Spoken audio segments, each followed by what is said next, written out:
Erev Tov, bonsoir à tous. On est très heureux de se retrouver avec le Rav Eli Kling de Chemnat Adarom, également avec les modes. Et on remercie Léa d'avoir eu l'initiative de ce cours. Et on se prépare à Shavuot. On parle des 10 commandements. Bechavod, Rav Kling. Voilà, voilà. Alors, Shavuot, qui est, semble-t-il, la fête du don de la Torah. Il semble-t-il, parce que vous savez, on n'en est pas sûr de tout ça. On ne sait pas trop. On ne sait pas trop. D'abord, on ne connaît pas la date de Shavuot. Vous savez, on ne connaît pas la date de Shavuot. Dans la Gemara, il y a Rabbi aussi, il est persuadé que c'est le 7 Sivan. Alors que nous, on le fait le 6 Sivan. Alors, encore en France, en Europe, en dehors d'Israël, on fait 2 jours, le 6 et le 7. Mais pour peu que Rabbi aussi vienne en Israël, alors il ne fera jamais, lui, Shavuot, le jour du matin de Torah, d'après lui. Quoi. Pour lui, c'est le 7. Et puis même Bichlal, au niveau théorique, Shavuot, ça peut tomber le 5, le 6 ou le 7, puisqu'il n'y a pas écrit la date dans la Torah. Il y a juste écrit 50 jours après le premier jour de Pessah. Ouais, mais 50 jours après le premier jour de Pessah, il y a 2 mois, il y a le mois de Iyar, il y a le mois de Sivan. On ne sait jamais chez nous si ce sera 29 jours ou 30 jours. Et donc, imaginez que les deux soient de 30 jours, ou les deux soient de 29, ou il y en a un de 29, un de 30, ça peut être le 5, le 6 ou le 7. On ne sait pas du tout, enfin. Mais en admettant que c'est curieux quand même qu'on ne sache pas la date du don de la Torah. C'est vrai que c'est curieux. Quoi. Les autres fêtes, on connaît les dates, c'est écrit explicitement. Et pour Shavuot, on ne sait pas. Et puis même 50 jours après Pessah, ce n'est pas encore sûr que c'est le don de la Torah, parce que dans la Torah, ce n'est pas écrit que c'est le don de la Torah 50 jours après Pessah. C'est écrit que 50 jours après Pessah, on fait la fête. On fait la fête et on ne travaille pas, et voilà, mais on ne sait pas pour célébrer quoi, ce n'est pas vraiment écrit. Ça a l'air là-bas d'être une fête plutôt agricole, bikurim, vous savez, les prémices, tout ça, bon. Mais dans la Torah, c'est pas écrit. C'est pas écrit. On sait pas. Il faut attendre l'époque talmudique pour qu'on nous dise que oui, en effet, le 6 Sivan, c'est Zman Matan Toratenu. Ouais. On ne sait pas non plus où est le Har Sinaï. Ouais, mais alors ça, c'est pas grave, ça. Non, ça, c'est pas grave. Ça qu'on sache pas où est la Kedusha du Har Sinaï, c'est pas une Kedusha, c'est pas une sainteté qui reste. C'est pas comme Jérusalem, par exemple. La Kedusha du Har Sinaï, elle est là que pendant le don de la Torah. Puis après le don de la Torah, c'est écrit explicitement, ça. Il n'y a plus de Kedusha. Donc, ce n'est pas fondamentalement important de savoir où c'est le Har Sinaï. Mais enfin, bon, la raison qu'on invoque d'habitude pour expliquer pourquoi est-ce que la date du don de la Torah elle est pas connue, c'est qu'on on veut pas marquer, fixer le don de la Torah avec une date précise, parce que la Torah, normalement, elle est intemporelle, et on est censé en fait l'accueillir ou la recevoir tous les jours de l'année, et pas seulement un jour spécifique. Et donc, voilà, c'est ce qu'on dit habituellement, c'est possible aussi. De toute façon, ce n'est pas mon problème pour l'instant. C'est vraiment vrai. En tout cas, dans la mesure où c'est le don de la Torah, eh bien, ça veut dire que c'est le moment, le jour où Dieu a dit Anochi Hashem Elokecha, Lo Yelecha, etc., et qu'il y a eu ce spectacle son et lumière, puisqu'il y a eu braking, il y a eu des éclairs, il y a eu tout ça. Bon. Et donc, c'est ce jour-là où ceux qui sont sortis d'Égypte ont pu entendre la voix divine directement. Ça veut dire qu'ils sont tous devenus des Nevi'im, parce que c'est quoi être Navi? C'est écouter la voix divine. Et en général, dans chaque génération, il y a 1, 2, 3, 10 Nevi'im. Peut-être il y avait des générations, il y en avait peut-être plus aussi. Comme on voit dans le Tanakh, de temps en temps, il y a des écoles de Nevi'im, on ne sait pas trop ce qu'ils étudiaient là-bas, mais voilà. Mais là c'est tout le peuple. Là. Tout le peuple est Navi, tout le peuple a écouté. Donc c'est quelque chose de très, évidemment, très impressionnant qui ne revient pas. Alors, qu'est-ce qu'ils ont entendu? Ils ont entendu ce qu'on appelle les 10 paroles, et que dans les langages européens, on traduit par 10 commandements. Mais chez nous, on n'appelle pas ça les 10 commandements. D'abord parce que des commandements, il y en a 613, il n'y en a pas 10. Et puis ces 10-là font partie d'un grand ensemble. Et donc, on les appelle plutôt les 10 paroles, Aseret Adibrot, donc les 10 paroles, et non pas les 10 commandements. Et c'est aussi dû au fait que le premier d'entre eux, on ne sait pas trop ce que c'est. On ne sait pas trop ce que c'est. Est-ce que c'est un commandement? Et à ce moment-là, il y en a 10 en effet. Ou est-ce que ce n'est pas un commandement? Et à ce moment-là, il y en a 9. Alors, pourquoi est-ce qu'on ne sait pas trop ce que c'est le premier d'entre eux? Vous savez, c'est parce qu'il n'est pas exprimé sous forme de commandement, en fait. Là, si Johan nous montre le dessin que vous avez tous en tête, qu'on voit dans les Bate Knesset, on peut voir en effet. Hein?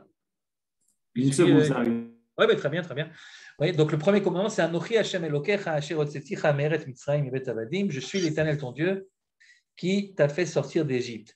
C'est pas comme ça qu'on commande, c'est pas comme ça qu'on donne une mitzvah. Une mitzvah, c'est en général avec l'impératif. Fais ci, fais pas ça.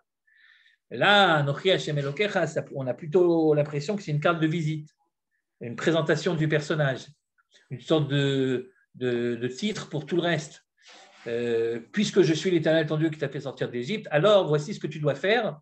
Et là, il y a les autres commandements, l'Oye, l'Otissa, etc. Mais Anochi Hashem Elokecha, je suis l'Éternel ton Dieu. Est-ce que c'est vraiment un commandement Peut-être oui, peut-être non. Les avis sont partagés.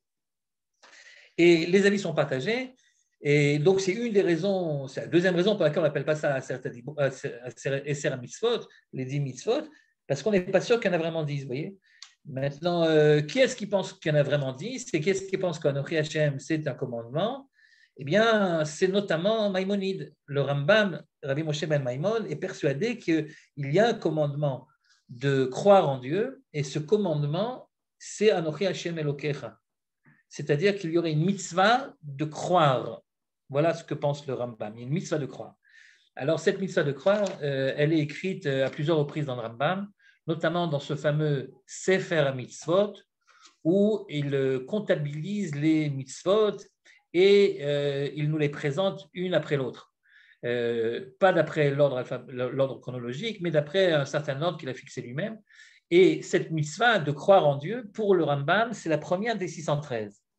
On va lire le Rambam dans le texte. A mitzvah rishona, la première mitzvah de la Torah, donc, hi atzivu yasher tzivanu leha'amin ha'elohut. Il s'agit de croire en la divinité. Vehu shenamin sheyesh illa vesiba hu po'el lechol hanimtsaot vehu amro anochi yilvarach anochi Hashem Elokecha. Il s'agit donc de croire qu'il y a une cause première, qu'il y a quelque chose qui a provoqué tout le reste. C'est tout ce qui existe, hanimtsaot, tout ce qui existe, c'est la conséquence de l'existence de celui qui est à l'origine de tout ça. Et d'où je sais qu'il y a une mitzvah de croire, parce qu'il écrit « Je suis l'Éternel ton Dieu ». Ok. Et il a une preuve, le Rambam, qu'en effet, c'est une mitzvah, puisqu'il est tout content d'avoir trouvé dans la Masechet Makot, dans un des traités du Talmud, Besov Gmar Makot, Katour, Amrou Tariag Mitzvot Neimrou Lo Le Moshe Misinai. Regardez la preuve du Rambam, c'est vrai que c'est une belle preuve. D'après la Gemara, il y aurait donc 613 commandements qui ont été donnés à Moshe au Sinaï. Et puis le passouk qui dit Torah Tziva Lanu Moshe, la Torah nous a été ordonnée par Moshe. Voilà un jeu de mots, voilà un jeu de lettres. Torah, en valeur numérique, Torah, c'est 400 plus 6 plus 200 plus 5. C'est le nombre des mitzvot. Là-dessus, quand tu fais le compte, tu t'aperçois que ça ne fait pas exactement 613 Torah. 400 plus 6 plus 200 plus 5, ça fait plutôt 611. Mais Kshual Zevamro Torah Begimatria, Acheave, Shitmea, Bechatzre, Ave. C'est 611, ce n'est pas 613. Et la réponse de la Gemara, quand elle a vu qu'il y avait un problème de Gimatria, de jeu de chiffres, elle dit oui, parce qu'Anochi, Velo Yelecha, Mipia Gevura Shamon, parce que le premier et le deuxième commandement, c'est je suis l'Éternel ton Dieu et tu n'auras pas d'autre Dieu que moi, ce n'est pas Moshe qui les a dites directement, mais c'est Dieu lui-même. Ça fait appel à un midrash qui dit que c'est surtout Anochi Hashem Elokecha Eloi Elecha qu'ils ont entendu de la bouche d'Hachem. Mais ensuite, c'était trop fort, trop violent, et donc ils ont demandé à Moshe de faire l'intermédiaire. Donc Dieu a parlé à Moshe, et c'est Moshe qui a dit le reste. Et donc, Anochi Hashem Elokecha Eloi Elecha, ce sont deux commandements qui n'ont pas été dits par Moshe. C'est pour ça que dans le verset Torah Tziva Lanu Moshe, Moshe est à l'origine des 611 commandements, et les deux autres, Anochi et Eloi Elecha, ont été dits par Hachem. Pourquoi il est tout content, le Rambam, d'avoir trouvé cette Gemara? Parce que ça provient, d'après la Gemara en tout cas, qu'il s'agit vraiment de commandements, puisque ce sont les deux qui complètent le chiffre de 611 à 613. Et donc, Anochi, c'est donc un commandement, c'est donc une mitzvah. Et voilà ce que pense donc le Rambam. Vous allez me dire, ouais, mais enfin, ça va, c'est une agada, quoi. C'est pas obligatoirement quelque chose qui nous oblige. Ce jeu de lettres. Bon, c'est vrai, c'est pas quelque chose qui nous oblige, mais enfin, en tout cas, c'est clair que d'après le Talmud de Makot, Anochi Hashem Elokecha, ce serait je suis éternel, c'est donc un des 613 commandements. Alors regardez ce que dit la fin du texte. Parce que ça, ils ont entendu directement de la bouche de Dieu. Et donc, tu vois bien de là que je suis l'éternel ton Dieu, ça fait bien partie des 613. Et ça veut dire quoi alors? C'est quoi le commandement? Qu'est-ce que ça peut être? Je suis l'éternel ton Dieu, c'est quoi comme commandement? C'est le commandement de croire. Et donc, d'après Maïmonide, il y a un commandement, on est obligé de croire en Dieu. Voilà. Et celui qui croit en Dieu, il a accompli un commandement. Et celui qui ne croit pas, il n'a pas accompli cette mitzvah. Mais évidemment, les gens ne sont pas tous d'accord avec le Maïmonide. Gemara de Makot ou pas Gemara de Makot, et les gens ne sont pas tous d'accord avec Maïmonide. Ils pensent qu'il y a un problème, on va dire, logique, il y a un problème logique interne. De dire qu'il y a une mitzvah de croire, c'est un problème. C'est un problème, pourquoi? Pas parce que cette mitzvah, si elle existe, s'adresserait à la pensée, parce que ça ne dérange pas la Torah. Il y a plusieurs mitzvot qui s'adressent au monde de la pensée, qu'on peut appliquer uniquement par la marshava, par la prise de conscience, par la pensée, par le sentiment. Et une mitzvah, ce n'est pas obligatoirement lié à un acte pratique. Évidemment, manger caché ou mettre les tefilines, c'est une mitzvah pratique. Mais aimer son prochain comme soi-même, par exemple, ou ne pas haïr l'autre, ou aimer Dieu, ce sont des mitzvot qui ont trait au sentiment et pas à la pratique. Donc, ce n'est pas ça qui dérange les opposants à Maïmonide sur la première mitzvah. Non, ce qui dérange, d'abord on l'a dit, c'est le style, Anochi Hashem Elokecha, qui n'est pas un style de mitzvah a priori, c'est plutôt un style de présentation du personnage. Je veux dire, c'est un style de carte de visite. Sur ma carte de visite à moi, il y a écrit Eli Kling enseignant, et sur la carte de visite du créateur, il y a écrit Hashem Elohim, celui qui t'a sorti d'Égypte. Voilà, c'est tout. Mais ce n'est pas obligatoirement que tu as une mitzvah a priori. Donc d'abord, il y a un problème de style, qui n'est pas le style habituel des mitzvot. Et puis surtout, il y a un problème de logique. Il y a un problème de logique. Je t'ordonne de croire en moi.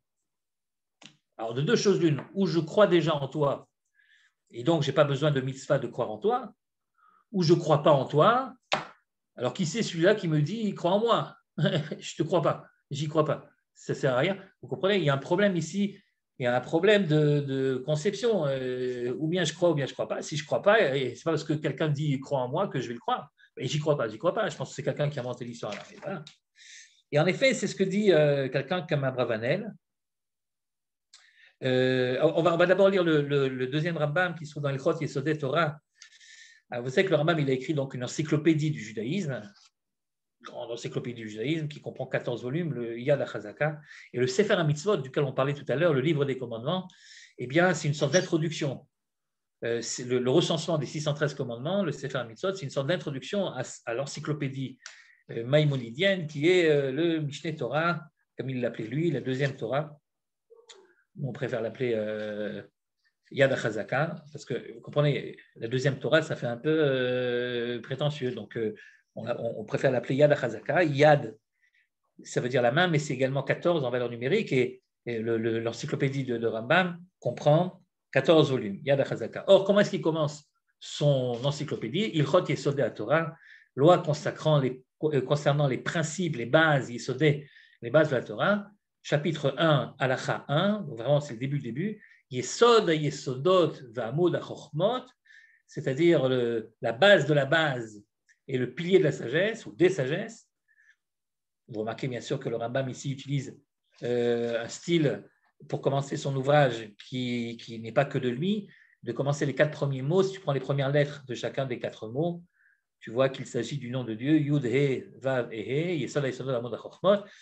Leida, Sheyesh Matsui Rishon, c'est quoi l'essentiel de l'essentiel? C'est quoi le principe même, la base de la sagesse? C'est de savoir qu'il y a quelque part Matsui Rishon ou un petit Kolimsa, un être qui est à l'origine de tout ce qui existe. C'est tout ce qui existe dans le ciel et dans la terre, ou ce qui est entre le ciel et la terre. N'existe que et là, Mamita Timatsu, que parce que lui, il existe de manière véridique. S'il n'existait pas, le reste n'existerait pas non plus. Donc, ce qu'il appelait là-bas la cause première. OK? Et ça, c'est une mitzvah. OK? Ça, c'est une mitzvah qu'on appelle la mitzvah de Emouna, comme on l'a déjà expliqué. Voilà donc ce que pense Maïmonide. Donc, il lui dit ça à 2 reprises et au début même de son ouvrage. C'est-à-dire, OK, très bien.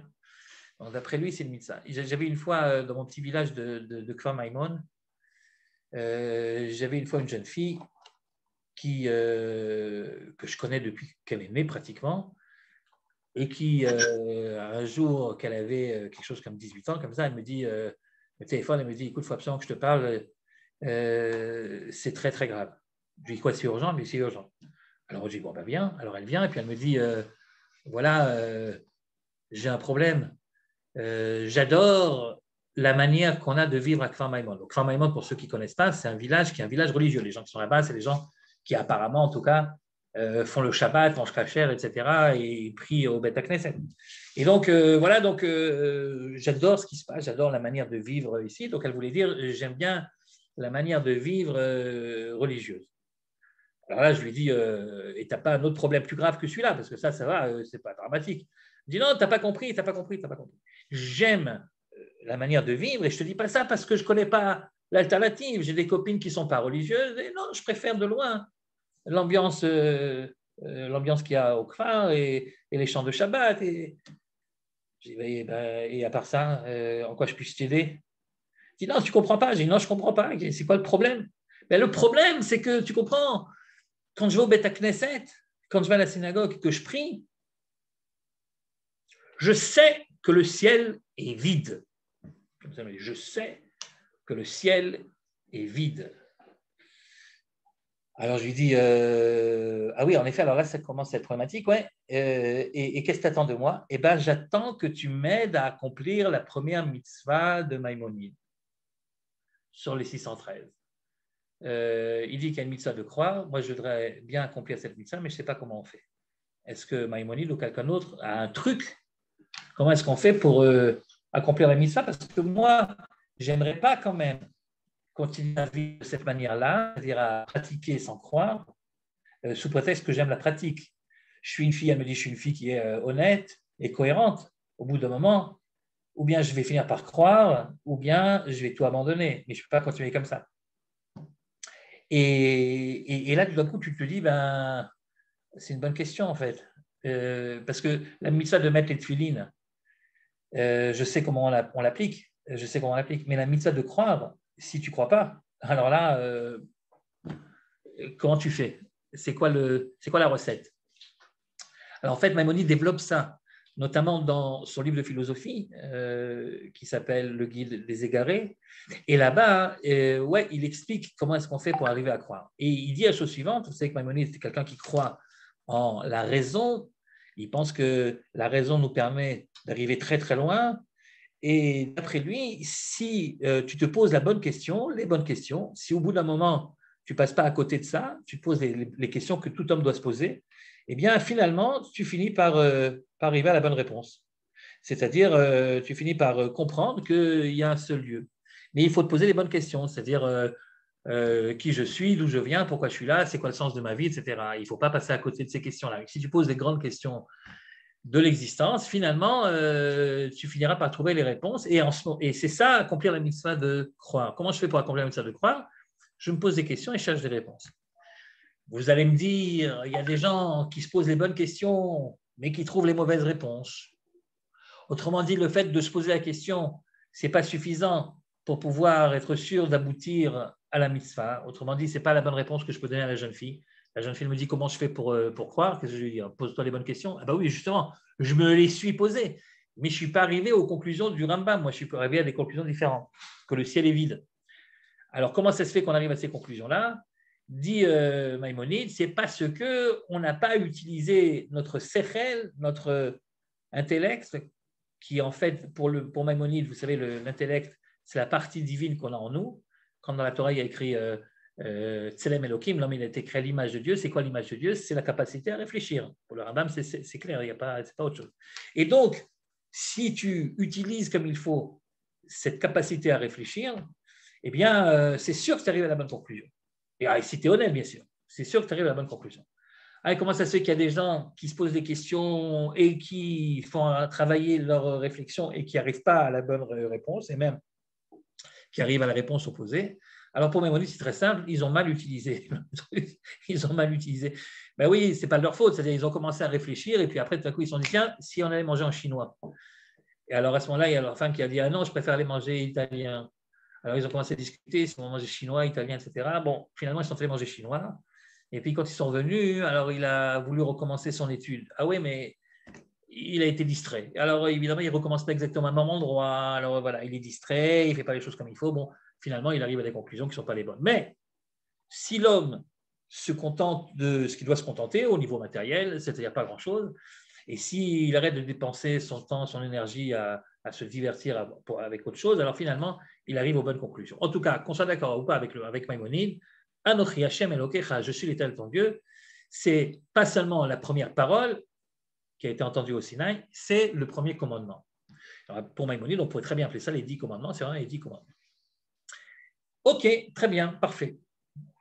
Comment est-ce que ces commandements sont répartis? Comme vous le savez, il y a 2 tables. Alors, sur la petite image que vous avez vue tout à l'heure, qui est l'image classique, les 2 tables sont présentées comme si elles étaient arrondies par-dessus.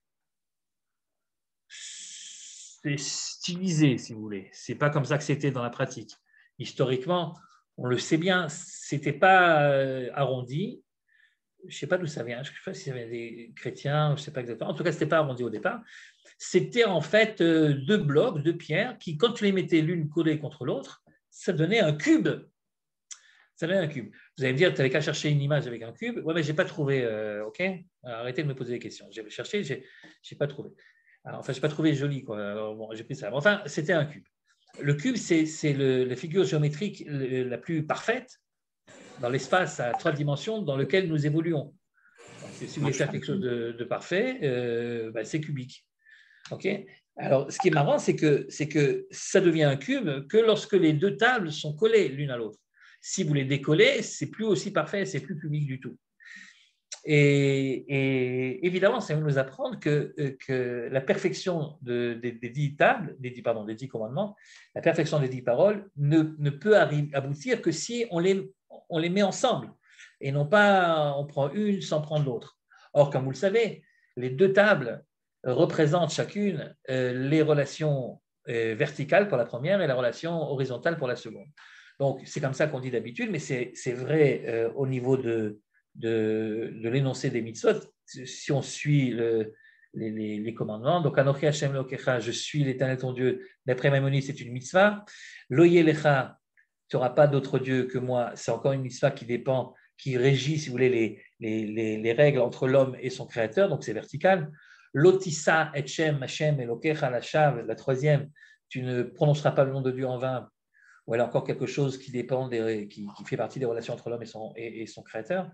Zachor et Yom HaShabbat, les Kodsho, c'est le respect du Shabbat, c'est évidemment encore quelque chose qui nous lie à Dieu lui-même.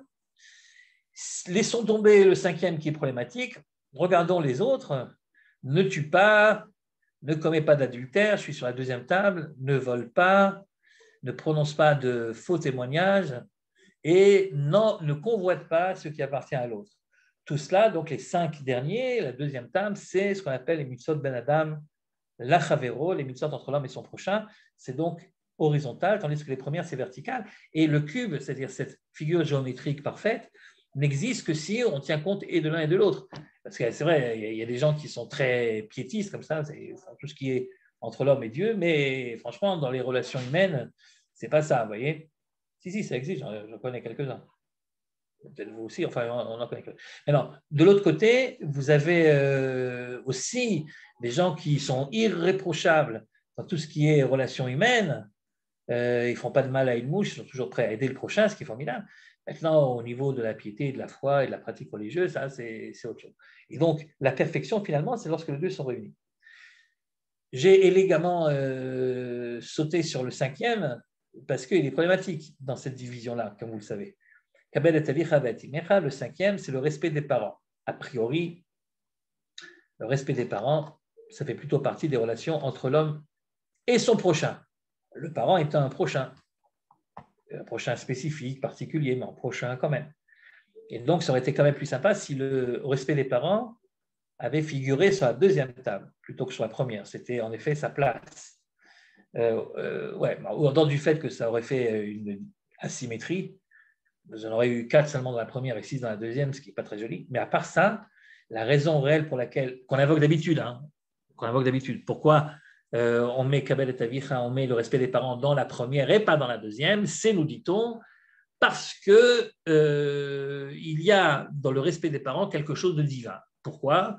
Eh bien parce que nous existons en conséquence du fait qu'il y a eu 3 shutafim, 3 associés qui ont fait que je suis venu au monde. Il y a mon père, ma mère et Dieu lui-même. Mon père et ma mère, c'est eux qui sont responsables des chromosomes, vous savez, XX, XY, et donc de la couleur de mes yeux et de la longueur de mon nez. Par contre, tout seuls, ils n'auraient pas pu faire en sorte que je sois vivant. S'il n'y avait eu que eux, alors je serais sorti mort-né, vous voyez. Mais comme Dieu est associé dans l'œuvre de la création de l'homme, eh bien, il insuffle la Neshama, comme il est écrit dans le premier chapitre de la Genèse de Bereshit. Il insuffle donc un souffle de vie, et c'est ça qui fait que l'homme est vivant. Autrement dit, dans chaque être humain, vous avez 3 associés, le père, la mère et Dieu lui-même. Et donc finalement, le respect des parents a quelque chose de divin, d'un respect divin, parce qu'il faut respecter tout le monde, il ne faut pas seulement respecter les parents, vous devez respecter votre prochain aussi. Alors pourquoi c'est écrit explicitement respecter les parents ? Parce que les parents, il faut les respecter plus que les autres. Ah bon, et pourquoi ? Eh bien parce qu'ils m'ont donné la vie. Autrement dit, pour la même raison qu'il faut respecter Dieu. Donc, si vous voulez, d'une certaine mesure, eh bien, le respect des parents fait partie des mitzvot ben Adam la makom, des relations verticales entre l'homme et Dieu. Mais bon, c'est quand même le 5e, c'est le dernier. Si vous voulez, c'est la mitzvah charnière, celle qui fait le lien entre les mitzvot ben Adam la makom et ben Adam la chavero, entre les relations verticales et les relations horizontales. Bon, d'accord. Mais ce que je viens de vous dire là, et j'ai pris beaucoup trop longtemps pour vous le dire, c'est du classique, c'est de la base classique. Vous n'avez pas fait l'effort de vous connecter ce soir, en plein Yom Yerushalayim, pour que je vous raconte des trucs aussi basiques. Et donc, ce que je voulais vous montrer ce soir, c'est qu'il y a d'autres manières de diviser nos 10 paroles. C'est-à-dire, on peut les diviser comme on vient de le faire maintenant, les 5 contre les 5, la table contre la table. Mais on peut également, par exemple, se poser la question, quels sont parmi les 10 les commandements qui s'adressent à notre cœur, à notre réflexion, ceux parmi eux qui s'adressent à notre parole, à la bouche, que j'applique par la parole, et ceux qui s'adressent à l'action. En hébreu, machashava, dibur et maaseh. Et en effet, il y a des représentants de chacune de ces 3 catégories dans les 10 commandements. Alors, Anochi Hashem Elokecha, je suis l'Éternel ton Dieu, si on va d'après Maïmonide, donc c'est une mitzvah de croire. Une mitzvah de croire, ça s'adresse évidemment à la marshava, à la pensée. Lo yelecha Elohim acherim al panai, le deuxième, tu n'auras pas d'autre Dieu que moi. Ça, c'est l'interdiction d'avoir une autorité autre que celle de Dieu. Donc l'interdiction, si vous voulez, de l'idolâtrie. Là aussi, a priori, c'est une loi qui s'adresse à la pensée. Je ne dois pas avoir au-dessus de moi une autorité qui n'est pas l'autorité divine. Bon, bien sûr, il y a des conséquences pratiques aussi. Par exemple, je n'ai pas le droit de me prosterner devant une idole, vous voyez. Enfin, a priori, c'est quelque chose qui appartient au monde de la pensée. Lotissa et Shem Hashem Elokecha lashav, tu ne prononceras pas le nom de Dieu en vain. Voilà une mitzvah qui s'accomplit par la bouche. Il faut savoir ne pas dire des choses qu'on ne doit pas dire. Il y a des mots qu'on ne doit pas prononcer. Lotissa et Shem Hashem Elokecha lashav. Alors évidemment, on peut prononcer le nom de Dieu quand on prie, etc. Mais en temps normal, il vaut mieux éviter. C'est d'ailleurs pas le cas dans toutes les religions. Nos amis musulmans, par exemple, j'ai l'impression qu'au plus tu mets Allah dans la phrase ou dans l'expression, et mieux ça vaut. D'ailleurs, en Israël, vous avez toutes sortes d'expressions qu'on a prises aux Arabes et qui sont en fait des expressions où il y a Allah dedans. Et je ne sais pas si c'est une très bonne chose, parce que c'est une manière aussi de prononcer le nom de Dieu pour pas grand-chose. Ouais. Par exemple, je vous dis, Yallah, viens, on va marcher. Yallah, c'est Yallah, c'est Yallah, quoi. Alors évidemment, ça n'a plus la même signification aujourd'hui, quoi. Mais malgré tout, je me demande si on ne rentre pas quelque part dans l'otissa, dans l'interdiction. Il y a toutes sortes d'expressions avec Allah à l'intérieur, mais vous comprenez la différence sur ce point-là avec le monde musulman, c'est que le monde musulman, pour lui, au contraire, plus tu prononces le nom d'Allah, et plus tu es un bon musulman, quoi. Tandis que chez les juifs, on fait attention à ne pas prononcer, on ne dit pas. Alors vous allez me dire, on ne dit pas, alors comment est-ce qu'on fait? Vous savez comment on fait, on contourne, on l'appelle le nom, Hachem, et tout le monde sait de quoi il s'agit. On ne l'écrit pas non plus. Ouais, bon. Je ne sais pas, moi j'ai l'impression que trop souvent on mêle Dieu à toutes les sauces, et quelque part c'est une forme de manque de respect. Vous savez, à force de parler, tu dévalorises. Et je sais pas, et surtout chez les religieux, tu as ça. Comment tu vas? Baruch Hashem. Bon, Baruch Hashem, tu vas me dire, j'ai dit Hashem, j'ai pas dit le nom de Dieu. Oui, non, je t'en veux pas au niveau formel, tu as raison, quoi. D'accord. Et puis en plus, c'est une bonne chose. Quand tu dis Baruch Hashem, ça veut dire que la santé ne dépend pas de moi, ça dépend de Dieu. Là, ça va, j'ai rien à dire.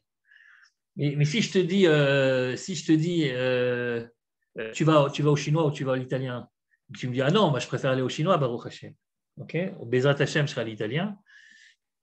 J'ai l'impression que tu mêles le bon Dieu dans les trucs, tu vois, à mon avis, il s'en fout, quoi, si tu vas manger au chinois, à l'italien. Ce n'est pas son truc. Et le faire rentrer dans ce dilemme que tu as, je me demande si ce n'est pas quelque part une manière détournée de transgresser le lotissa Etchem Hashem Elokecha Lacham. Sans parler des footballeurs qui, chaque fois qu'il y a un but qui est marqué, crient Yesh Elohim, le Dieu existe.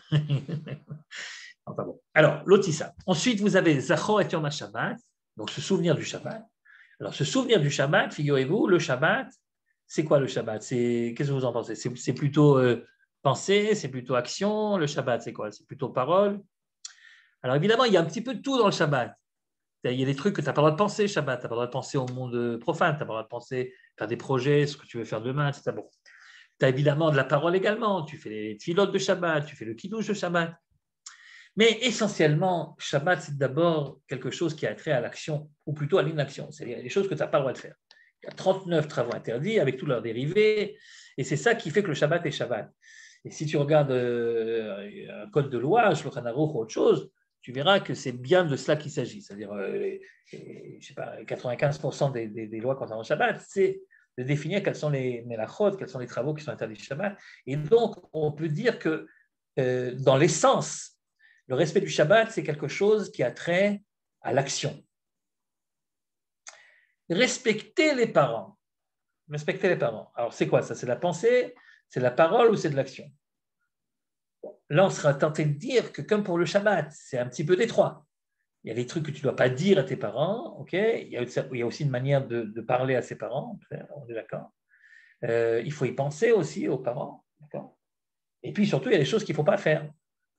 Mais là aussi, si tu regardes bien, si tu essaies d'aller à l'essentiel, qu'est-ce qui est essentiel dans cette mitzvah et qu'est-ce qui est secondaire ou dérivé, là aussi, c'est d'abord l'action qui prédomine. Dans toutes les lois concernant le respect des parents, on te dira, respecter les parents, qu'est-ce que c'est? C'est se lever pour leur donner ta place, c'est les aider à s'habiller, les aider à sortir, à rentrer, etc. D'ailleurs, tu vois à ce moment-là que le respect des parents, c'est essentiellement une mitzvah qui incombe aux adultes. Nous devons respecter nos parents qui sont des personnes âgées, de plus en plus âgées. Contrairement à ce qu'on a l'habitude de croire, que le respect des parents, c'est le petit gosse de 6 ans qui doit respecter son père. Le petit gosse de 6 ans, il doit être éduqué, mais il n'a pas de mitzvot. Il n'a de mitzvot qu'à partir de 13 ans. Évidemment, quand il va à l'école et que la maîtresse est censée lui apprendre des mitzvot, alors quelle est la mitzvah la plus pratique, la plus adaptée au gosse? Et il faut faire attention quand maman étudie quelque chose, il faut faire ce que maman dit, c'est une grande mitzvah.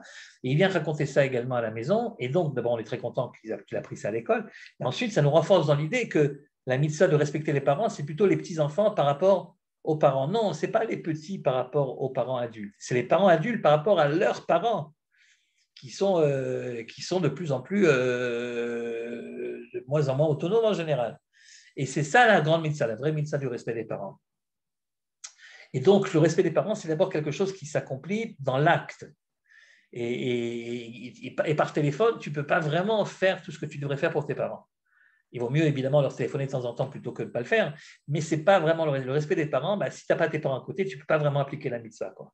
Il faut être à côté pour pouvoir appliquer la mitzvah. Okay. Donc, si je résume, ça commence par une mitzvah concernant la pensée, Anochi, et puis encore la pensée, et puis ensuite la parole, l'otissa, et ensuite l'action, Shabbat, et ensuite l'action, le respect des parents. Très bien. Donc, pensée, pensée, parole, action, action. Regardons ce qui se passe de l'autre côté, c'est-à-dire dans les lois qui régissent les problèmes entre l'homme et son prochain. Et bien là, c'est le contraire. L'otirsa, tu ne tues pas, c'est l'action. L'otinaf, tu ne commettras pas d'adultère, c'est l'action. L'otignov, tu ne voleras pas, c'est l'action. L'ota'ane beracha et shaker, tu ne prononceras pas de faux témoignages, eh bien ça, c'est la parole. L'otachmod, tu ne convoiteras pas ce qui appartient à l'autre, ça, c'est le sentiment. Autrement dit, on a là-bas, dans les mitzvot entre l'homme et son prochain, l'ordre est inversé. C'est plus de la pensée à l'action, mais c'est de l'action à la pensée. Et on peut se poser en effet la question pourquoi l'ordre est inversé, mais la vérité, c'est évident pourquoi l'ordre est inversé. C'est-à-dire que dans les mitzvot entre l'homme et Dieu, tu ne peux pas demander à quelqu'un de mettre les tefilines si d'abord il ne croit pas. Il y a un minimum. C'est-à-dire la base de la base, comme dit le Rambam, c'est de croire. Et c'est seulement une fois que tu sais qu'il y a un Dieu, que tu sais qu'il a des attentes vis-à-vis de toi, que tu peux commencer à appliquer ses commandements. Autrement dit, l'ordre naturel des choses dans les mitzvot entre Dieu et l'homme, c'est d'abord la pensée, réfléchir, comprendre de ce qui se passe, et ensuite maîtriser ta parole, et enfin maîtriser tes actions. Dans les mitzvot entre l'homme et son prochain, c'est complètement inversé parce qu'il y a urgence, si tu veux. Il y a urgence. Si tu dois attendre de comprendre pourquoi tu ne dois pas être jaloux avant de ne pas tuer, d'accord, c'est d'abord tu le tues, puis après tu essaies de réfléchir qu'est-ce que tu vas penser de lui, évidemment, c'est trop tard. Quand tu commences par tuer quelqu'un, après, à part faire le kaddish sur sa tombe, tu ne peux pas faire grand-chose. Donc, il y a urgence. Comme il y a urgence, on commence d'abord par dire, écoute mon vieux, retiens-toi, ok ? Ne tue pas.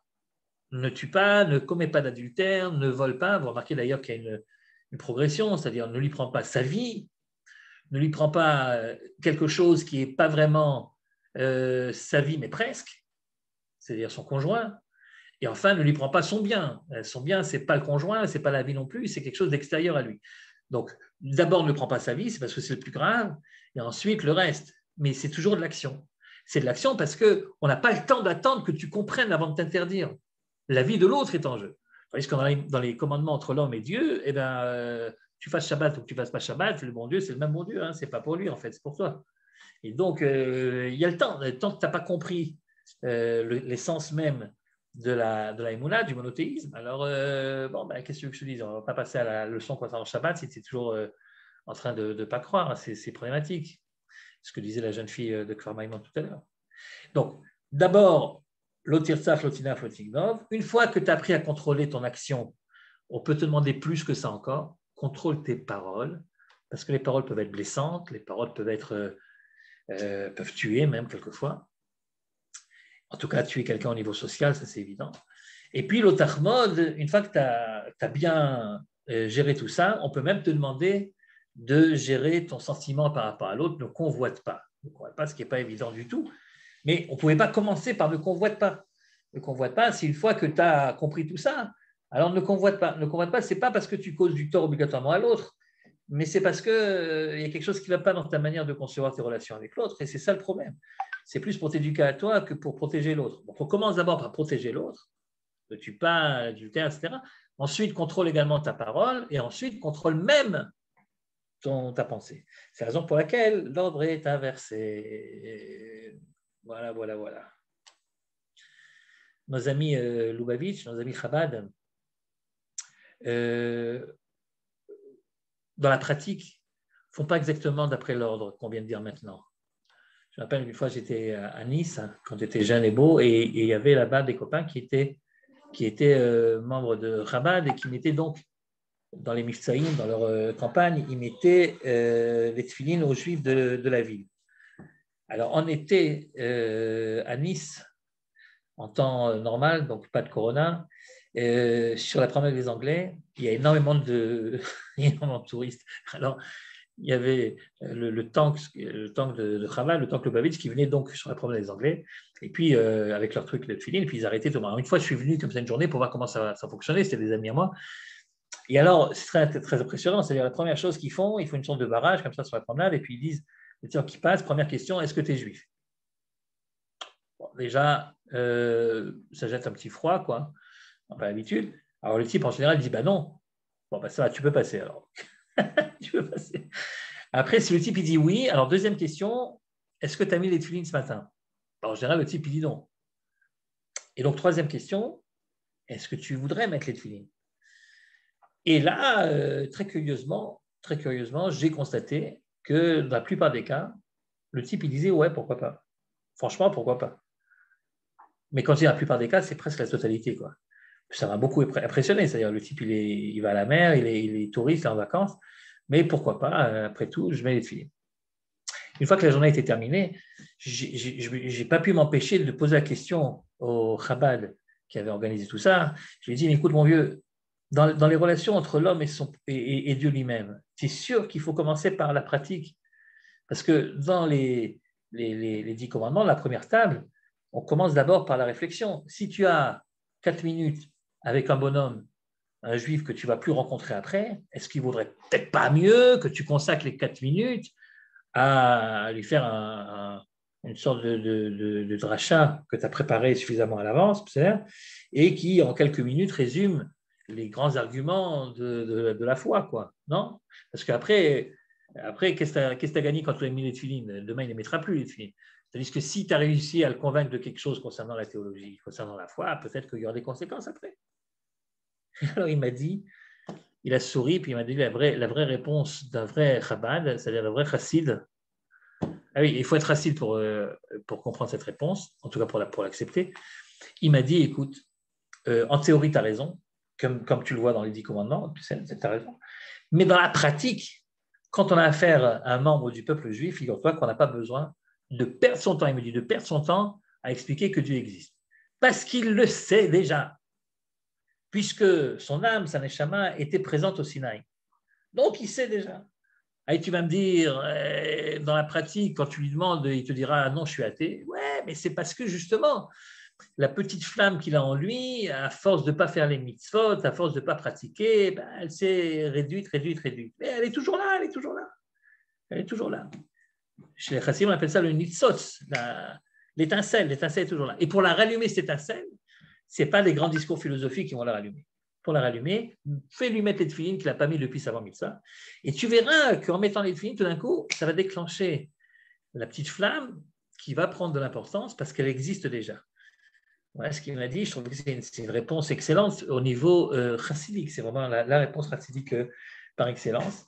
Ouais, on a tous quelque chose de croyant en nous.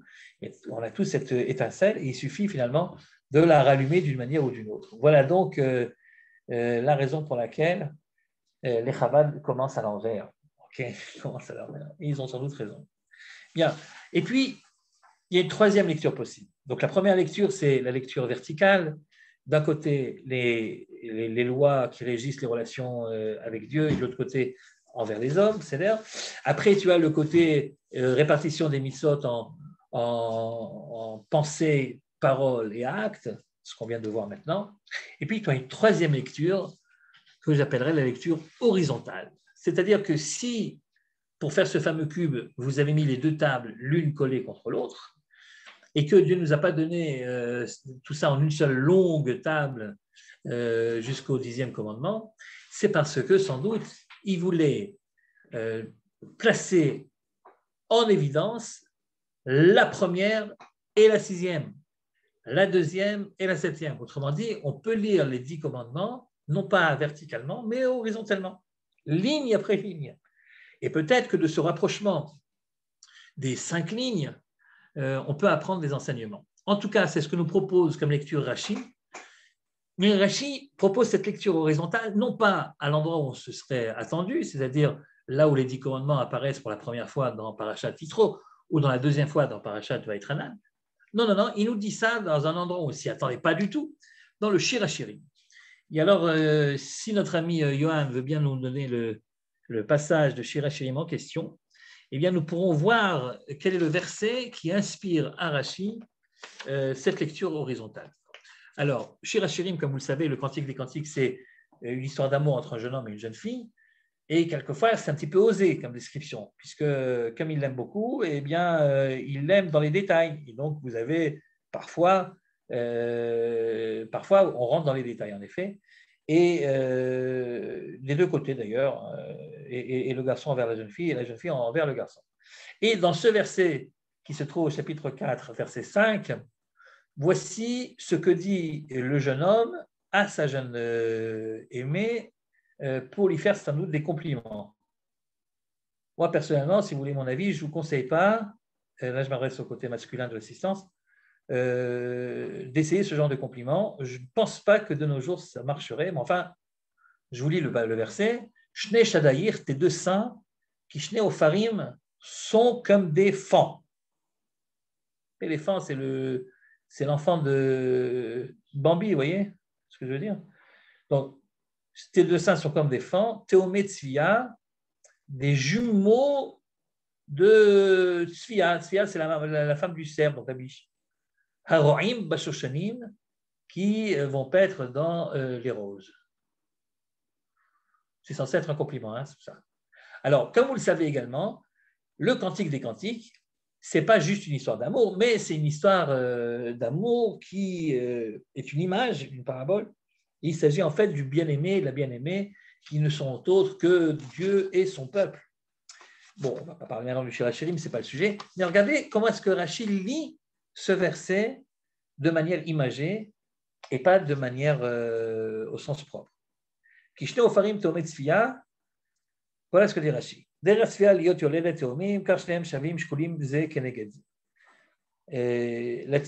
donc la biche, a l'habitude de mettre à bas des jumeaux, et les jumeaux, ils se ressemblent énormément, et l'un vaut l'autre. Et ça serait une allusion aux luchot, c'est-à-dire à nos tables desquelles nous parlons depuis le début de ce petit entretien. Et nous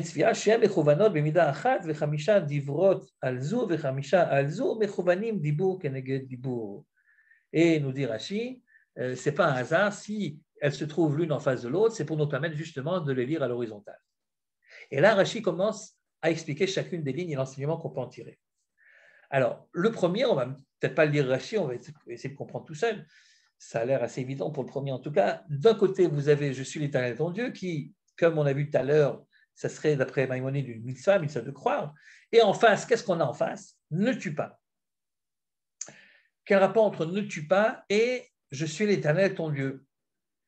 C'est évident. La raison pour laquelle il ne faut pas tuer, quand tu es juif en tout cas, c'est davantage parce qu'en tuant, tu enlèves une image de Dieu qui se trouve dans le monde. Dit en d'autres termes, tu diminues l'intensité de divinité qui existe dans le monde que pour d'autres raisons. Parce qu'il y a d'autres raisons pour lesquelles c'est interdit de tuer. Notamment dans les sociétés qui ne sont pas obligatoirement religieuses, l'interdiction de tuer, c'est la base de la base. Pourquoi? Parce que sinon, il n'y a pas de société possible. Si tu utilises le meurtre, tu ne peux pas commencer à... Tu peux commencer à rien faire du tout. D'ailleurs, tu peux commencer à développer ni au niveau économique, ni à d'autres niveaux. Tu ne peux pas faire un contrat d'association si tu sais que demain, tu risques de le tuer ou risques de le tuer et il n'y a plus de contrat. Donc, il faut bien interdire le meurtre si on veut que la société puisse se développer et survivre. Dit en d'autres termes, l'interdiction de meurtre peut très bien être une sorte d'autoprotection. C'est-à-dire qu'une société, on va dire égoïste, qui tient à elle-même, elle ne peut pas se permettre de tolérer le meurtre. C'est une raison valable pour interdire le meurtre. Mais ce n'est pas celle que propose cette lecture horizontale de Rashi. Pour Rashi, la véritable raison pour laquelle je ne peux pas prendre l'âme de mon prochain, c'est parce qu'en faisant ça, je diminue l'intensité de divinité qu'il y a dans le monde. C'est pour ça que je suis l'Éternel ton Dieu se trouve en face de ne tue pas. Regardez, c'est ce que dit Rashi. Anochi keneged lo tirtzach. L'un en face de l'autre. Ouais, pourquoi? Parce que l'assassin, Memaet et Hadmut Shel HaKadosh Baruch Hu. L'assassin, il diminue l'image du Saint béni soit-il, l'image de Dieu dans le monde. Très bien, ok. Ça, c'était facile. On a commencé par un truc facile. La première ligne, elle est facile. Après, deuxième ligne. Deuxième ligne, elle n'est pas compliquée non plus, pour dire la vérité. Loyelecha, d'une part, donc c'est-à-dire je ne prendrai pas sur moi d'autres dieux, si vous voulez, une interdiction de l'idolâtrie. Et en face, vous avez l'otinaf, tu ne commettras pas d'adultère. Quel rapport entre l'idolâtrie et l'adultère? C'est évident. C'est justement là-dessus qu'est basé le Shirachirim, par exemple. Les relations entre l'homme et Dieu sont très souvent comparées dans nos textes, que ce soit chez les prophètes, que ce soit dans le Shirachirim, à des relations entre l'homme et sa femme. Et l'amour que nous avons vis-à-vis de Dieu et que Dieu a vis-à-vis de nous, c'est un amour conjugal. D'ailleurs, les termes utilisés par Dieu pour parler de cet amour et de sa suspicion ou de sa jalousie, c'est souvent des termes qui sont empruntés à la vie conjugale. Par exemple, on dira que, à propos de l'idolâtrie, que Dieu est un Dieu jaloux. Autrement dit, c'est quoi l'idolâtrie? L'idolâtrie, c'est l'adultère dans les relations entre l'homme et Dieu. C'est-à-dire, au lieu de le servir lui, je vais voir le concurrent ou la concurrente. Ça, c'est donc il y a une sorte d'évidence à mettre l'un en face de l'autre, l'interdiction de l'idolâtrie, qui traduit dans les relations à l'horizontale, devient l'interdiction de tromper son conjoint. Ok? Alors, comment est-ce que Rachid dit ça dans ces mots? Lo yelecha, tu n'auras pas d'autre Dieu, ok? Keneged, en face de l'otinaf, tu ne commettra pas d'adultère, chez Hazoné Achar Abodazara, parce que celui qui s'adonne à l'idolâtrie, c'est comme une femme qui tromperait son mari. Très bien. Bon, ce n'était pas compliqué non plus. Non, ce n'était pas compliqué. Là où ça se gâte, c'est maintenant. Alors, troisième ligne. Lotissa keneged lotignov. Tu ne prononceras pas le nom de Dieu en vain. En face de lotignov, tu ne voleras pas. Quel rapport entre l'interdiction de voler et le fait qu'on ne doit pas prononcer le nom de Dieu pour rien? Alors, comme il est tard, on va donner notre langue au chat, enfin plutôt à Rachid. Et Rachid, qu'est-ce qu'il nous dit? Écoutez, il nous dit quelque chose qui, moi, ne me plaît pas tellement, pour dire franchement. Allez, on va lire. Qu'est-ce qu'il dit Rachid? Keneged lotignov, pourquoi? Shagonev, parce que celui qui vole, sofo, l'ishaval à chacun. Celui qui vole, finalement, il sera amené un jour ou l'autre à jurer en vain, et donc à prononcer le nom de Dieu en vain, comme on le fait quand on jure. Bon, qu'est-ce qu'il dit en fait, Rachid? Il dit que finalement, il y a une relation de cause à effet. Quand tu voles, à un moment, tu te fais attraper. Quand tu te fais attraper, on t'accuse de vol. Et qu'est-ce que tu dis? C'est pas moi. Jure-le, je le jure. Je le jure par qui? Je le jure par Dieu. Surtout qu'à l'époque, on jurait comme ça. On jurait par Dieu au tribunal. Eh bien, ça serait donc une relation de cause à effet. Alors, vous allez me dire, et pourquoi tu fais la fine bouche? Mais je vais vous dire, c'est pas que ça me plaît pas comme explication. C'est que si tu compares aux deux lignes précédentes, tu vois bien on n'est pas sur le même niveau, parce que les deux lignes précédentes, la relation, le lien entre les deux, c'était à chaque fois un lien essentiel. Vous comprenez? C'est-à-dire, c'est pas une relation de cause à effet. C'est une relation qui est vraiment dans l'essence même des deux commandements, que ce soit pour Anochi, que ce soit pour Lo Yelecha. Tandis que là, on a l'impression que c'est plus technique. Tu voles, alors tu finiras par OK. Vous allez me dire, t'es marrant, mais il dit quelque chose de mieux. Rachid a dit ce qu'il a dit, il dit c'était pas content, il dit autre chose. On peut dire autre chose.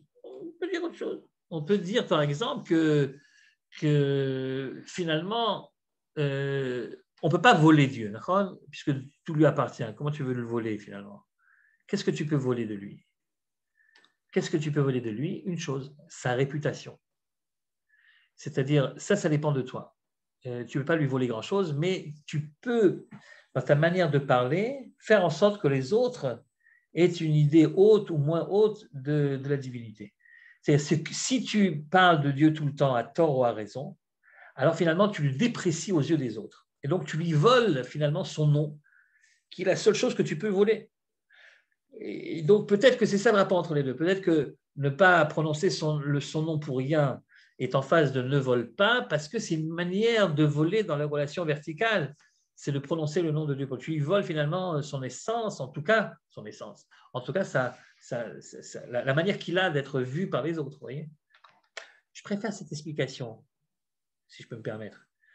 parce qu'elle est plus, elle s'occupe plus de l'essence même des deux commandements que d'une relation technique de cause à effet. Bon, bref, prenez celle que vous voulez, ça n'a pas tellement d'importance. Regardez la suite. Alors, la suite, c'est quoi? La suite, la suite, le problème, c'est qu'il est déjà tard et donc je ne pourrais pas vous développer tout ça, mais la suite, c'est le Shabbat par rapport à le Shabbat d'un côté, et en face, c'est le faux témoignage. Quel rapport entre le Shabbat et le faux témoignage? Zachor keneged lo ta'ane, dit Rashi, pourquoi? Shamechalel et Shabbat, celui qui transgresse le Shabbat, me'id sheker beboro, c'est comme s'il faisait un faux témoignage. Quel faux témoignage? Lomar shelo Shabbat beshabbat bereshit.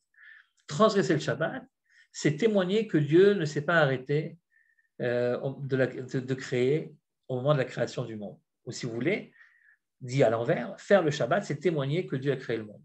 Et pour un juif, faire le Shabbat, ce n'est pas simplement proclamer que Dieu a créé le monde, c'est en témoigner. Voilà. Il y a un témoignage du juif chaque semaine en respectant le Shabbat. C'est comme s'il témoignait. D'ailleurs, au niveau de la halakha, il y a un certain nombre de choses qui reviennent. Par exemple, souvent, pour dire le vendredi soir, pour dire la phrase, les versets qui introduisent le kiddush, c'est-à-dire etc., on demande à être deux minimum. C'est un joli minag, on demande à être deux minimum. Pourquoi deux? Parce que chez nous, les témoins, c'est toujours à deux, vous voyez. Or, c'est un témoignage. Ou alors, on est debout pour le dire le vendredi soir. Pourquoi? Parce que les témoins étaient debout au tribunal, vous voyez. Donc, il y a vraiment cette idée de témoignage dans le Shabbat. Vous allez me dire, mais c'est une façon de parler, parce que témoignage, si les mots ont un sens, témoigner, ça veut dire avoir assisté à. Ben, on n'a pas assisté à la création du monde, que je sache.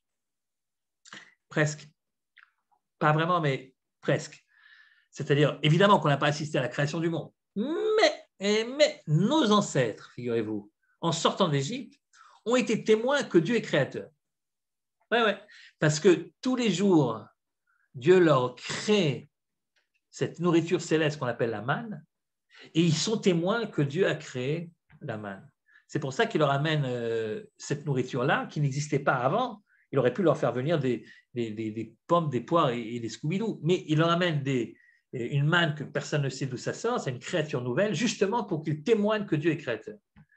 Et ensuite, si vous voulez, la différence entre le Dieu créateur de la petite manne et le Dieu créateur du monde, c'est plus qu'une différence de degré, c'est pas une différence de nature. Si Dieu est créateur, il peut créer petit comme il peut créer grand. Et en plus de ça, au moment où la manne tombe, elle tombe 6 jours, et le 7e, elle ne tombe pas. Donc, du coup, non seulement je témoigne que Dieu crée, mais que quand il crée 6, et après il s'arrête 1. Vous voyez que finalement, en sortant d'Égypte, nos ancêtres ont pu témoigner que Dieu est créateur, et finalement, ils nous ont transmis ce témoignage, ce qui fait qu'aujourd'hui encore, chaque fois que nous respectons le Shabbat, c'est une sorte de témoignage, peut-être pas direct aujourd'hui, mais en tout cas indirect. On a reçu de nos parents qui ont reçu des leurs, etc., que Dieu crée. Donc, chez les Juifs, ce n'est pas obligatoirement une manière de voir les choses, c'est-à-dire une théorie possible. Dieu peut être créateur comme il peut ne pas l'être, le monde peut être créé comme il peut peut-être ne pas l'avoir été, ou je crois comme ci, ou je crois comme ça. Parce que chez les Juifs, ce n'est pas tu crois que Dieu a créé le monde, c'est tu sais qu'il a créé le monde, puisque tu l'as vu de tes yeux qu'il est créateur. Vous comprenez? Et c'est pour ça que le Shabbat est mis en exergue face à ne pas commettre de faux témoignages. Ok, reste la dernière ligne. Ça tombe bien parce que le cours est terminé. Reste la dernière ligne. Kabed keneged lotachmod, respecte les parents en face de lotachmod, qui veut dire tu ne convoiteras pas. Quel rapport entre respecter les parents et ne pas convoiter? D'abord, il faut que je vous dise tout de suite qu'un jour, j'ai parlé de ça devant un public où il y avait là-bas 2 psys, le mari et la femme, les deux étaient psys. Je ne sais plus si c'est psycho ou psychiatre ou psy quelque chose, en tout cas, les deux. Et à peine j'ai posé la question, des formations professionnelles, à peine j'ai posé la question, quel rapport y a-t-il entre tu ne convoiteras pas et tu respecteras tes parents? Les deux en même temps, ils m'ont dit, bah oui, c'est le complexe d'Oedipe. Je vous assure que ça m'a mis au moins 30 secondes pour comprendre, mais de quoi parle-t-il? Quel est le rapport? Mais si pour eux, c'est évident, c'est-à-dire, si tu as des désirs vis-à-vis de ton père ou vis-à-vis de ta mère, comme notre maître, le Rav Sigmund Freud, Elle nous l'a enseigné. Donc, si en effet, tu es atteinte du complexe d'Oedipe pour le garçon ou de l'autre, que je ne sais plus son nom, pour la fille, c'est-à-dire, alors, vient la Torah, elle te dirait, tu dois respecter leur intimité. Tu as un problème, va la s'ouvrir ailleurs. Respecte tes parents, d'accord? L'otachmod, tu ne convoiteras pas. Convoite pas ta mère ou convoite pas ton père, suivant le cas. Je trouvais ça très original. Je ne pense pas du tout que c'est la raison pour laquelle les deux sont en face l'un de l'autre, mais bon, pourquoi pas? Finalement, quand on est psy, on peut se permettre de dire plein de choses. Et donc, c'était une première lecture possible. Alors, ce n'est pas celle de Rashi, ça ne va pas vous étonner. Rashi donne une autre explication. Alors, on va le lire en même temps celle de Rashi. Je vois qu'elle n'est plus sur l'écran, mais ce n'est pas grave. Je vous dis ce que dit Rashi. Rashi dit comme ça.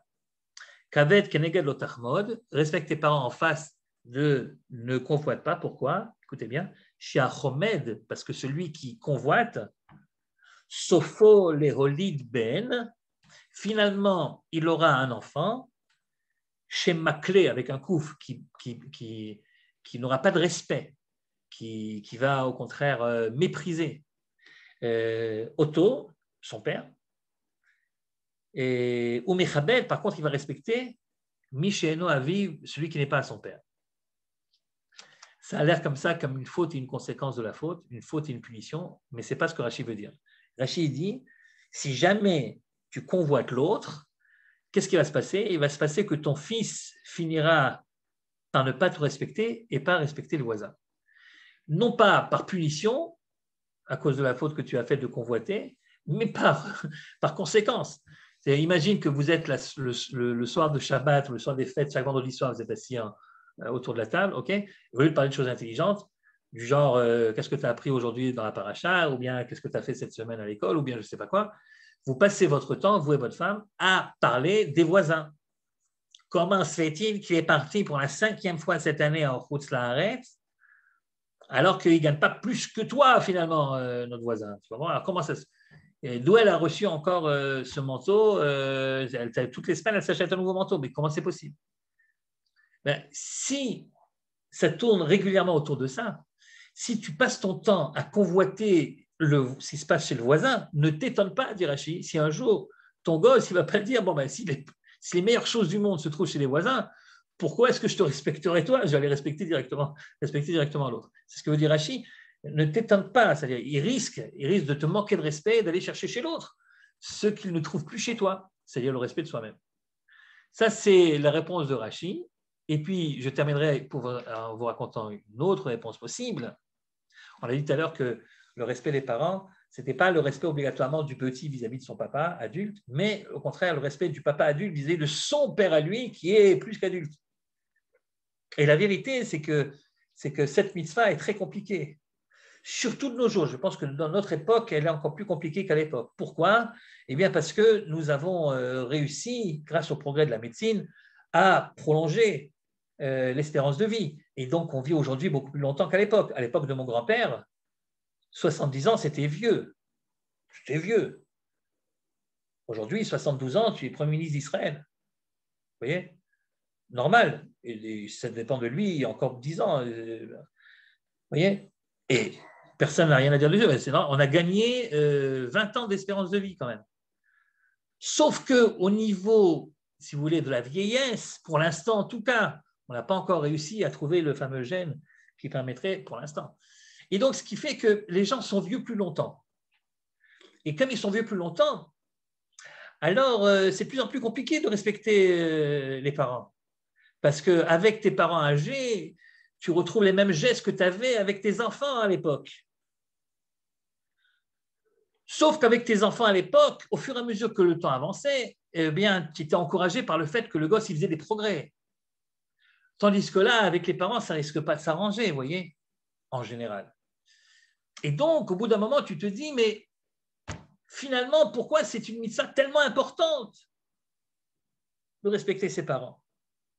J'ai plus de vacances, ça me coûte de l'énergie, du temps, de l'argent. Pourquoi je suis obligé de faire tellement de choses pour mes parents? Et la seule réponse que tu peux te donner à toi-même, si tu es honnête, c'est parce que tes parents, que tu le veuilles ou non, ils t'ont quand même fait le plus beau des cadeaux, puisque tu vis. Et apparemment, tu es content de vivre. puisque tu ne mets pas fin à ton existence qu'ils t'ont donnée. Et donc, chaque fois que tu respectes tes parents et que c'est difficile, pour te permettre de continuer à les respecter avec autant de difficultés et malgré tout le faire, tu es obligé de te dire, oui, mais ils m'ont quand même donné le plus beau des cadeaux qui est la vie. Plus tu respectes tes parents et plus c'est difficile, et plus tu respectes ta propre vie. Parce que c'est ça qui va te permettre de mieux respecter encore tes parents, tu comprends? Or, plus tu respectes ta propre vie, et moins tu auras tendance à regarder celle de l'autre. Si vous voulez, c'est le contraire de Rashi. Rashi disait, celui qui est chomed, celui qui regarde dans l'assiette d'à côté, qui ne s'étonne pas si son gosse, finalement, ne le respectera plus. Mais moi, je vous dis quelque chose qui n'est pas contradictoire, hein, c'est que ça complète, mais à l'envers. C'est le contraire. C'est plus tu respectes tes parents, et plus tu finiras par pouvoir accomplir la mitzvah de ne pas regarder ce qui se passe chez l'autre, parce que plus tu respectes tes parents, et plus finalement, tu seras content de vivre, parce que tu comprendras que c'est ça le plus beau cadeau que tes parents ont fait. Donc, vous voyez, il y a aussi donc, une lecture horizontale possible. Et donc, dans quelques jours, nous allons célébrer la fête de Shavuot, et nous irons lire les 10 commandements dans le Sefer Torah. On sera tous debout, silencieux, pour écouter les 10 commandements et essayer de se rappeler, d'imiter la première fois que ces paroles ont été dites au Sinaï il y a si longtemps, et qui pourtant sont toujours tellement d'actualité. On essaiera de réfléchir à tous ces enseignements qu'on peut continuer à en tirer pour aujourd'hui encore et pour nous toujours. Voilà, je vous remercie beaucoup de votre attention ce soir. Si vous avez des questions, ne les posez pas parce qu'il est tard. Merci beaucoup. Désolée, j'ai eu un problème technique. Ah ouais? J'ai pas vu. Ah, à cause de l'écran? Ouais, le partage d'écran. Oh, juste à la fin, comme ça, c'est pas grave. C'est vraiment pas grave. Qu'est-ce qu'il y a écrit ici? Merci beaucoup. Eh bien, écoutez, merci à vous. Merci beaucoup. Alors, qu'est-ce qu'elle est devenue, la jeune fille qui voulait être religieuse et qui voulait croire? Alors, qu'est-ce qui lui est arrivé? Bah oui. Écoutez, bon, elle n'habite plus dans le village, mais elle s'est mariée avec quelqu'un de religieux et apparemment, extérieurement, je ne pense pas que c'est grâce à moi, mais extérieurement, elle est restée dans le coup. Est-ce que c'est parce qu'elle aime ça ou parce qu'elle a vraiment compris pourquoi? Je ne sais pas et je n'ose pas lui poser la question, mais je la vois de temps en temps. Voilà. Merci beaucoup. De rien. À bientôt. Chag Sameach. Chag Sameach. Chag Sameach. Chag Yerushalayim Sameach. Chag Yerushalayim Sameach. כל טוב, תודה רבה. בבקשה.